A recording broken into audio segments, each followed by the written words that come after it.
오늘도 성경 봉독하고 기도하고 하나님의 말씀 생각하도록 하겠습니다. 하나님의 말씀은 로마서 1장 21절로 27절 말씀입니다. 봉독하겠습니다. 하나님을 알되 하나님을 영화롭게도 아니하며 감사하지도 아니하고 오히려 그 생각이 허망하여지며 미련한 마음이 어두워졌나니 스스로 지혜 있다 하나 어리석게 되어 썩어지지 아니하는 하나님의 영광을 썩어질 사람과 새와 짐승과 기어다니는 동물 모양의 우상으로 바꾸었느니라. 그러므로 하나님께서 그들을 마음의 정욕대로 더러움에 내버려 두사 그들의 몸을 서로 욕되게 하게 하셨으니 이는 그들이 하나님의 진리를 거짓 것으로 바꾸어 피조물을 조물주보다 더 경배하고 섬김이라. 주는 곧 영원히 찬송할 이시로다. 아멘. 이 때문에 하나님께서 그들을 부끄러운 욕심에 내버려 두셨으니 곧 그들의 여자들도 순리대로 쓸 것을 바꾸어 영리로 쓰며 그와 같이 남자들도 순리대로 여자 쓰기를 버리고 서로를 향하여 음욕이 부릴 듯하며 남자가 남자와 더불어 부끄러운 일을 행하여 그들의 그릇 때문에 상당한 보응을 그들 자신이 받았느니라. 아멘. 기도하겠습니다. 사랑과 은혜가 풍성하신 하나님 아버지 감사합니다. 이 시간도 하나님의 말씀을 생각하는 소중한 시간입니다. 이 말씀들을 마음으로 받고 마음에 새기고 믿음으로 승리하며 살아가게 하옵소서. 예수님 이름으로 기도드리옵나이다. 아멘. 여러분 다시 만나서 반갑습니다. 주님의 이름으로 여러분들을 진심으로 사랑합니다. 또 한 주간 지나오면서 감사할 일들을 생각하고 하나님께 늘 감사하는 우리들이 되어야 될 줄 압니다. 우리들이 없는 것도 있고 잃어버린 것도 있고 그렇겠지만 하나님께서 지금 우리에게 주신 것들 때문에 감사하는, 있는 것 때문에 감사하는 우리들이 되어야 될 줄 압니다. 1990년대 중반에 프라미스 키퍼스라는 운동이 일어났습니다. 그 남자들, 아버지들이 하나님께로 돌아가자, 약속을 지키자, 그러면서 그 프라미스 키퍼 운동이 일어났습니다. 그때 워싱턴에 한 100만 명이 넘게 모인 적이 있는데 총재분이 회중들에게 물었습니다. 당신들의 교파가 무엇입니까? 그렇게 물었을 때 서로 교파들이 서로 다르니까 우왕좌왕하고 쭈뼛쭈뼛하고 말을 잘 못했습니다. 그때 다시 물었습니다. 당신들이 여기에 모인 것은 누구 때문입니까? 이렇게 물었더니 그때 똑같은 목소리로 울려 퍼졌습니다. Jesus Christ 하는 거죠. 예수 그리스도십니다라는 거예요. 예수님 때문에 우리가 모였습니다라는 거죠.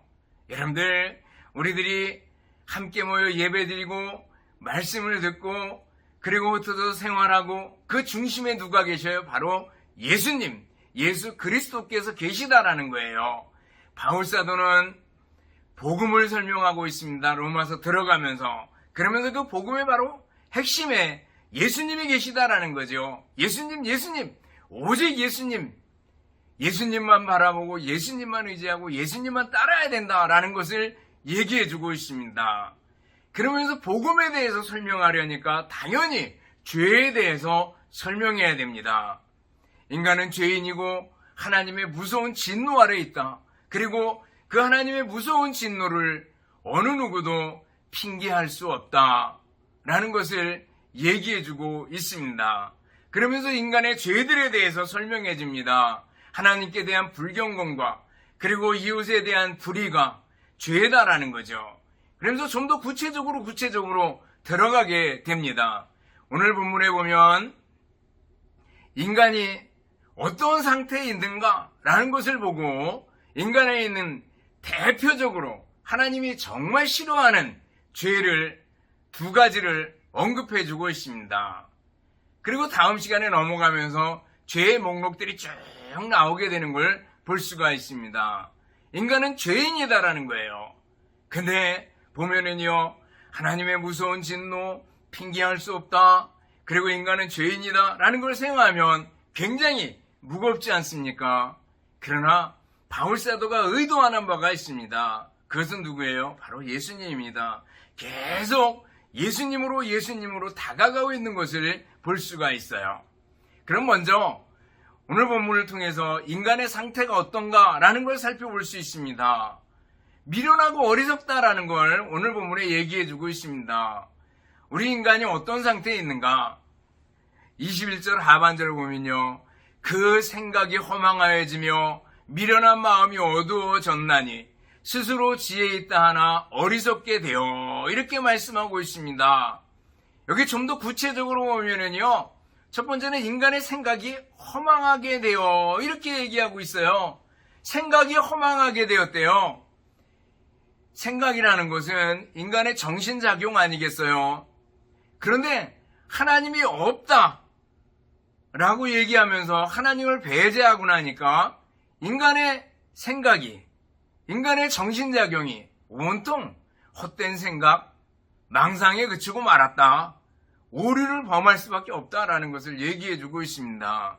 하나님께서는 계시를 통해서 자신을 우리에게 알려주셨습니다. 계시라는 것은 지난번에 설명드렸듯이 가려졌던 것, 보자기로 덮여졌던 것을 이렇게 벗겨서 보여주는 것, 또 커튼이 있는데 커튼을 제쳐서 보여주는 것, 이걸 계시다 그랬습니다. 우리가 하나님을 알 수가 없잖아요. 그런데 하나님께서 자신을 알려주셨어요. 하나는 일반 계시, 자연 계시입니다. 온 우주 만물, 그리고 인체의 신비, 이런 것들을 통해 가지고 하나님께서 얼마나 신비로막측하게 우주를 돌리고 우리를 만드시고 하는 것들을 통해서 하나님을 알 수 있도록 해주셨다라는 거죠. 그런데 이것만 가지고 부족해서 하나님께서는 뭐예요? 특별 계시, 성경이죠. 성경을 주셔가지고 하나님께서 나 자신이 이런 하나님이다. 그리고 나는 너희를 사랑해서 예수 그리스도를, 나의 아들 예수 그리스도를 너희에게 보내줬다라는 것을 일러주는 게 바로 성경 아니겠어요? 특별 계시로 성경을 우리에게 주셨습니다. 그래서 하나님께서 일반 계시와 특별 계시를 통해서 하나님을 알 수 있도록 해주셨는데 인간들이 하나님 없다. 그리고 하나님을 멀리하고 하나님을 배제하다라니까 온갖 그 생각이 허망해졌다라는 거예요. 여러분들 서양의 역사들을 쭉 살펴보면은 르네상스, 계몽주의, 또 진화론 이런 것들을 통해서 인류가 엄청 발전할 것 같았지만 실제로는 하나님을 배제한 이러한 문화의 발달들, 과학의 발달들, 이것의 끝은 결국 전쟁으로 돌아오고 말았다라는 겁니다. 인간이 굉장히 진보할 거라고 생각했는데 전쟁의 나락으로 떨어지게 된 건 뭐예요? 그 생각이 허망해졌다라는 거예요. 하나님을 뒷전에 놓기 때문에, 하나님을 멀리했기 때문에, 하나님을 배제했기 때문에 오게 된 결과들인 줄 압니다. 인간의 철학과 사상이 매우 방대하고 깊은 것 같지만 하나님 떠나면 허망하고 허무하다라는 것을 얘기해주고 있습니다. 솔로몬이 이것을 꿰뚫어 보고 전도서에 보면 헛되고 헛되며 헛되고 헛되니 모든 것이 헛되도다 이렇게 선언하고 시작하는 걸 볼 수가 있습니다. 하나님 떠나면 허무하고 허망하다라는 겁니다. 또 인간의 상태가 어떻습니까? 21절 하반절과 21절 상반절을 보면요. 미련하고 어리석대요. 보셔요. 미련한 마음이 어두워졌나니 스스로 지혜 있다 하나 어리석게 되어 이렇게 얘기하고 있습니다. 죄인인 인간의 상태는요. 미련하고 어리석대요. 어리석다라는 것은요. 단순히 지식적으로 좀 덜 배웠다 이런 뜻이 아닙니다. 단순히 지식과 지혜가 모자란다. 또 단순히 지적인 오류 이런 것만 가리키는 게 아니라 여기서 얘기하는 건 도덕적인 어리석음과 악함을 포함하는 말입니다. 단순히 머리가 나빠서 지식이 모자라서 어리석은 것이 아니라 도덕적으로 잘못됐고 신앙에서 잘못되어 있다라는 것을 지적하면서 미련하고 어리석은 인간이다, 이렇게 표현하고 있는 걸 볼 수가 있습니다. 성경에는 자주자주 하나님의 존재와 연결을 시키면서 하나님이 없다고 하는 것은 어리석음이다, 이렇게 얘기합니다. 시편 14편 1절을 보면은요, 어리석은 자는 그 마음에 이르기를 하나님이 없다 하도다 그랬습니다. 정말 어리석은 사람은 누구예요? 학교를 많이 다니지 않은 사람도 아니고요, 책을 많이 읽지 않은 사람도 아니고요, 정말 어리석은 사람은 뭐예요? 하나님이 없다 하는 사람이에요. 대학원 나오고 박사가 되고 유학을 갔다 오고 아무리 먼 일을 다 해도요, 하나님 없다 그러면은요 어리석다, 이렇게 말씀하고 있는 걸 볼 수가 있습니다. 그러면서 스스로 지혜 있다고 생각을 한다는 겁니다. 여기 지혜라는 말은 철학, 철학자, 세련된 혹은 궤변, 그런 말들의 어원이 되는, 어근이 되는 말입니다. 철학자는 지혜를 사랑하는 사람, 그런 뜻이 있습니다. 그리고 이 사람들은 스스로 자기들이 세련된 사람이라고 생각을 했고 세상 물정에 밝은 사람이라고 생각을 했습니다. 스스로 그렇게 생각했다는 거예요. 그래서 고린도전서 1장을 보면은요, 하나님의 지혜에 있어서 이 세상이 자기 지혜로 하나님을 알지 못함으로 하나님께서 전도에 미련한 것으로 믿는 자들을 구원하시기를 기뻐하셨도다, 이렇게 말씀하고 있습니다. 세상은요, 자기 지혜로 스스로 하나님을 알 수 없다라는 걸 얘기해주고 있어요. 철학자들은 스스로 자신들이 지혜롭다, 이렇게 생각하지만 성경의 기준으로 보면, 하나님 입장에서 보면 너는 어리석다, 이렇게 말씀하시는 겁니다. 죄인은 미련하고 어리석다라는 겁니다. 또 인간의 상태는 어떻습니까? 여기 보면 21절 하반절을 보면 미련한 마음이 어두워졌나니, 어두워졌다고 말씀하고 있습니다. 생각이 허망하고요, 그리고 미련하고 어리석은데 거기다가 어둡대요. 마음이 어둡대요. 여러분들, 어둠이라는 건 뭐예요? 빛의 반대 아니겠어요? 예수님께서 세상의 빛이다, 너희는 세상의 빛이다, 이렇게 말씀해 주셨는데 그 반대 어둠입니다. 여러분들, 캄캄한 어둠을 한번 생각해 보셔요. 모세가 애굽에서 행했던 10가지 재앙 중에 9번째 재앙이 그 흑암의 재앙 아니겠어요? 사실 이 흑암의 재앙은 파라오, 태양의 아들, 그러면서 애굽 사람들이 태양신을 섬겼는데, 물론 여러 신들을 섬겼어요. 10가지 재앙이 다 신들에 대한 경고인데 태양신 섬겼단 말이에요. 깜깜한 어둠의 재앙을 통해서 태양신은 아무것도 아니다 라는 것을 보여주는 거죠. 어쨌거나 깜깜한 어둠을 한번 생각해 보세요. 얼마나 답답할까. 여러분들, 시각장애인들 생각해 보세요. 성경을 보면, 특별히 신약의 복음서를 보면 예수님께서 시각장애인들을 많이 고쳐주십니다. 방법도 여러 가지고 만난 사람도 여러 명이에요. 근데 팔레스틴이나 그리고 저 이집트 쪽에 가면은요, 사막기후와 또 햇볕이 너무 쨍쨍해가지고 시력을 잃어버리는 경우가 참 많다 그래요. 그래서 시각장애인들이 참 많았는데 예수님께서 그들을 다 고쳐주십니다. 그 시각장애인들 생각을 해보면 그 한 치 앞도 보지 못하고, 그리고 예수님이 지나간다는 소문을 들었을 때 얼마나 보기를 간절히 원했으면 예수님께 소리치면서 다가가는 그런 모습을 볼 수가 있습니다. 여러분들, 어둠을 생각해 보셔요. 얼마나 답답할까. 근데 인간의 상태가 어둡다는 거예요. 깜깜하다는 거예요. 하나님이 없다 이렇게 하고 나니까 그 생각이 깜깜해져 버렸다라는 거예요. 나름대로 지혜 있는 것 같이 생각을 하지만 그 마음과 생각이 어두워졌다라는 거예요. 여러분들, 예수님이 우리에게 빛이 되셨고 예수님을 믿는 사람은 다시 빛이 되는 겁니다. 그리고 빛 가운데 거하게 되는 겁니다. 예수님을 알고 예수님을 믿는 것은요, 얼마나 소중한지 모릅니다. 인간의 상태를 살펴봤습니다. 스스로 지혜 있는 것 같지만 그 생각이 허망하고, 그리고 미련하고 어리석고, 그리고 마음이 어둡다라는 겁니다. 그런데 이 상태에서부터 겉으로 나오는 표현들이 있어요. 겉으로 이 인간의 미련하고 어리석음이 표현돼요. 그것이 이제 그 밑에 오늘 본문 이하에 보면 쭉 이어지게 되는데, 죄악들의 모습들이 나오게 되는데, 그 대표적인 것 두 가지를 오늘 읽은 본문에서 얘기해 주고 있습니다. 인간의 죄, 하나님이 정말 싫어하는 죄의 대표적인 것 두 가지를 얘기해 주고 있어요. 그 하나가 뭔가 하면 우상숭배입니다. 23절입니다.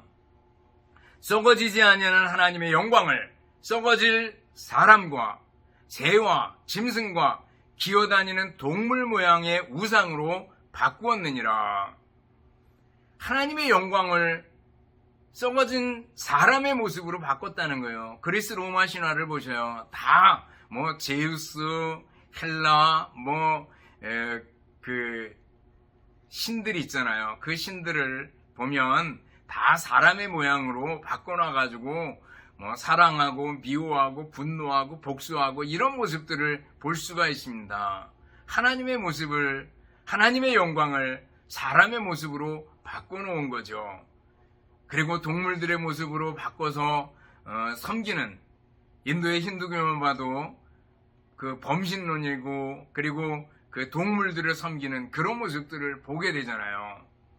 그러면서 오늘 25절 보면 이는 그들이 하나님의 진리를 거짓 것으로 바꾸어 피조물을 조물주보다 더 경배하고 섬기느라 그랬습니다. 피조물을 조물주보다 더 섬기는 거, 더 사랑하는 거, 이게 바로 우상숭배의 죄입니다. 여러분, 하나님은요, 우상숭배를 싫어하신다라는 거예요. 그래서 10계명을 주시면서 제1계명이 뭐예요? 너는 나 외에는 다른 신들을 내게 두지 말라라는 겁니다. 하나님 외에 다른 신을 두지 말아라. 우상숭배하지 말아라라는 거죠. 그리고 제2계명에서 그 하나님을 섬기는 방법을 얘기를 해주잖아요. 너를 위하여 새긴 우상을 만들지 말고, 또 위로 하늘에 있는 것이나 아래로 땅에 있는 것이나 땅 아래 물속에 있는 것에 어떤 형상도 만들지 말며, 그것들에게 절하지 말며, 그것들을 섬기지 말라, 이렇게 방법을 얘기해주고 있습니다. 여러분들, 어떤 형상을 만들어서 섬기면 안 됩니다. 하나님께서 싫어하신다라는 거예요. 또 미신에 빠져서도 안 됩니다. 아주 일반화되어 있어요. 텔레비전이나 텔레비전 드라마나 혹은 그 오라 프로그램이나 점치는 거, 무당, 또 타로, 이런 것들을 아주 자연스럽게 끌어들여서 프로그램을 작성하는 것을 볼 수가 있습니다. 여러분들은 미신입니다. 하나님은 미신에 빠지는 걸 싫어합니다. 점치는 거, 사주, 궁합, 태길, 장명, 타로, 오늘의 운세, 하나님이 싫어하신다라는 거예요. 여러분들, 하나님이 싫어하는 거 근처에도 가지 마시기 바랍니다.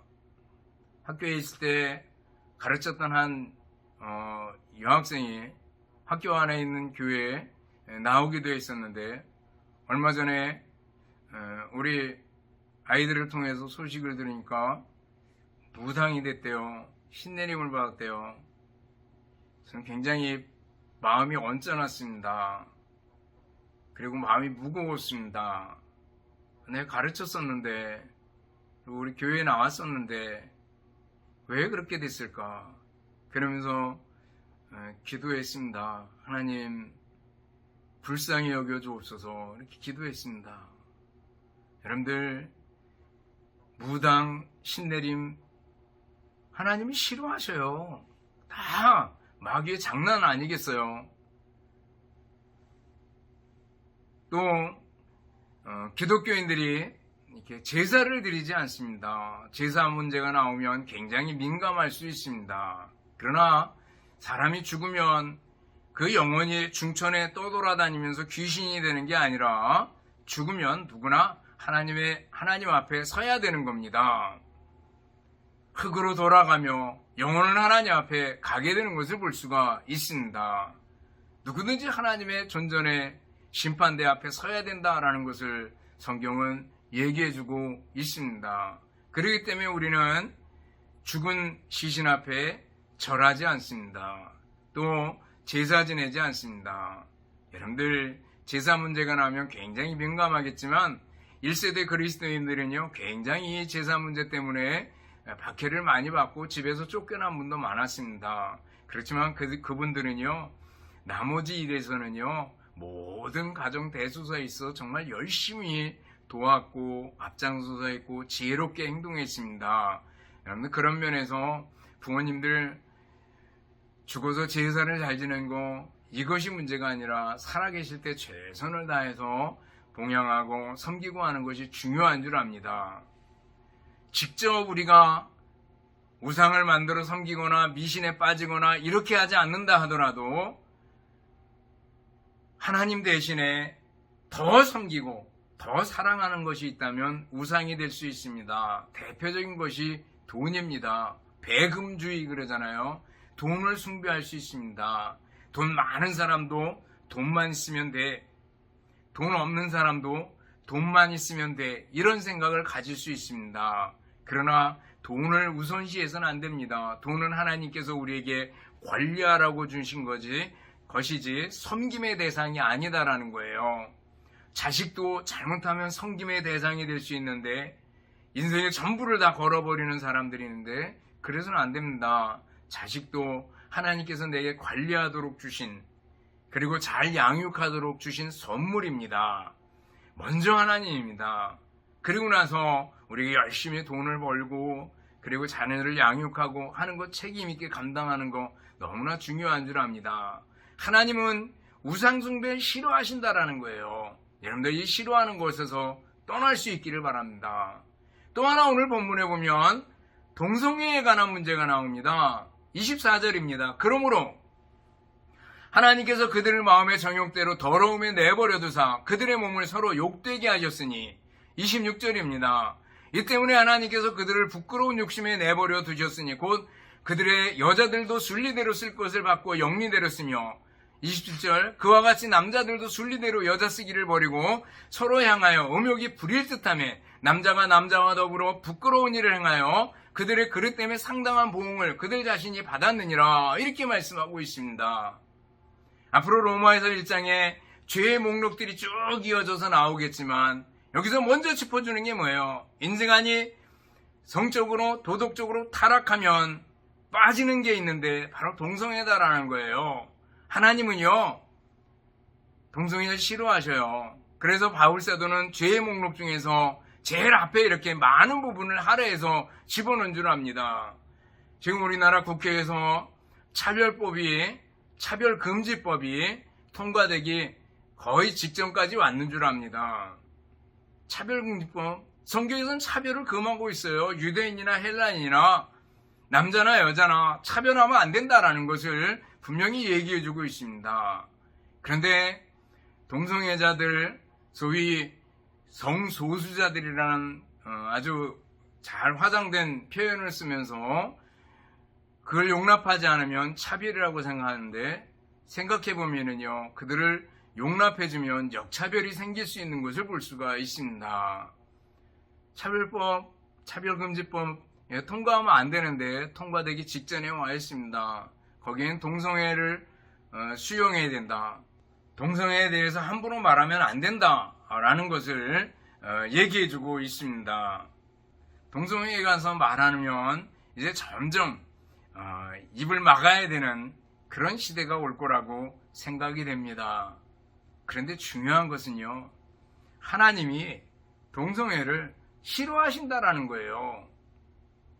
도덕적, 성적 타락의 그 중심에 동성애가 있다라는 거예요. 소돔과 고모라가 망한 게 뭐예요? 동성애 들어가 있잖아요. 포악하고 성적으로 도덕적으로 심히 부패한 것 때문에 소돔과 고모라가 망했잖아요. 그래서 소도미스트, 그렇게 하면 남색가, 이렇게 번역이 되는 걸 볼 수가 있습니다. 여러분들, 하나님이 싫어하는 걸 의도적으로 하려고 해서는 안 된다라는 거예요. 여러분들, 우상숭배와 동성애, 하나님이 싫어하신다라는 걸 꼭 기억할 수 있기를 바랍니다. 그럼 세 번째로 생각해 볼 것이 있습니다. 인간의 상태를 생각했고 그것이 표출되는 것이 우상숭배와 동성애로 표출이 된다라는 걸 살펴봤는데, 그러면 미련하고 어리석은 우리 인간들에게 희망이 뭔가, 미련하고 어리석음을 벗어나는 길은 무엇인가 라는 거예요. 그것은 바로 예수 그리스도입니다. 예수 그리스도, 예수님이 희망이고 예수님이 빛입니다. 예수님이 길이고 예수님이 방법입니다. 예수님께로 향해야 합니다. 그래야지 해결책이 있습니다. 이 미련하고 어리석게 떡지덕지 앉아있는 이것을 벗겨내는 길은 바로 예수님의 보혈밖에 없다라는 거예요. 얼마 전에 올라온 페이스북에 올라온 글 하나를 보니까 중국에서 교회들을 은근히 박해를 합니다. 그러면서 중국에 삼자교회가 있는데 그 삼자교회 예배 드리는데 마지막 찬송하기 전에 공산당을 찬송하는, 칭송하는 그런 노래를 부르도록 한다는 겁니다. 물론 애국이라고 얘기를 하겠죠. 그러면서 점점 그 순수한 하나님께 대한 믿음과 신앙을 무너뜨리고 잠식해 들어가고, 그리고 이렇게 섞어버리는 걸 볼 수가 있습니다. 하나님께서는 이렇게 섞이는 걸 싫어하셔요. 혼합주의라고 얘기하는데 바알과 아세라도 섬기고 하나님도 섬기고 이런 것을 싫어하셔요. 근데 중국교회에서 그거를 시도하고 기독교를 중국화시키려고, 중국식 기독교로 만들려고 시도하고 있다는 겁니다. 그래서 찬송가 가사도 바꿔서 보급하고, 그리고 얼마 있다 성경도 문구들을 바꿔서 보급할 수 있을 거라고 생각이 됩니다. 여러분들, 인간은요, 부패하고 하나님을 떠나가면 어디까지 갈지 몰라요. 우리들은 다시 예수님을 통해서 하나님께로 돌아서야 합니다. 미련하고 어리석음을 벗는 길은 바로 예수님이다라는 거예요. 로버트 슐러 목사님의 상처를 역전시키라라는 글의 내용에 보면, 이란 테헤란 왕궁에 가면 돔 형태의 천장과 다이아몬드를 장식해 놓은 휘황찬란한 벽이 있는데 사람들이 깜짝 놀란다는 거예요. 그런데 자세히 들여다보면 다이아몬드가 아니라 거울 깨진 조각이라고 얘기를 합니다. 본래 왕궁을 건축하려던 이 건축가가 프랑스로부터 이 벽면을 장식하려고 큰 거울을 주문을 했답니다. 근데 와가지고 깨져버렸어요. 근데 한 옆에 지나던 사람이 힌트를 줬습니다. 그 조각 가지고 모자이크를 만들면 어떨까요? 이렇게 물어봤대요. 그래서 거기서 힌트를 얻어가지고 큰 벽면을 모자이크로 만들었는데 그게 마치 다이아몬드처럼 보였다고 얘기를 합니다. 실패한 조각들을 모아가지고 놀라운 작품으로 다시 만들어냈다는 거죠. 여러분들, 우리들도 어쩌면 인간의 상태, 생각이 허망하고 미련하고 어리석고 그리고 어두운 우리들의 모습일 줄 알아요. 그러나 하나님 손에 붙들릴 때 우리는 다이아몬드로 다시 태어나게 되는 줄로 믿습니다. 예수 그리스도 안에서 새로운 피조물로 태어나게 될 줄로 믿습니다. 그런즉 누구든지 그리스도 안에 있으면 새로운 피조물이라, 이전 것은 지나갔으니 보라 새 것이 되었도다. 예수님 안에서 새 삶을 사는 여러분들이 되시기를 주님의 이름으로 축원합니다. 기도하겠습니다. 하나님 아버지, 감사합니다. 우리 인간들은 참으로 생각이 허망하고 미련하고 어리석고 마음이 어두운 사람들입니다. 그러나 예수님이 우리 위해 십자가에 죽으시고 다시 사심으로 새로운 피조물로 생겨나게 되었습니다. 주님, 저희들에게 베풀으신 은혜들을 생각하며 그리스도인으로서 예수 믿는 사람으로서 세상의 빛과 소금으로서 당당하게 승리하며 살아가게 하옵소서. 예수님 이름으로 기도드리옵나이다. 아멘. 축도하겠습니다.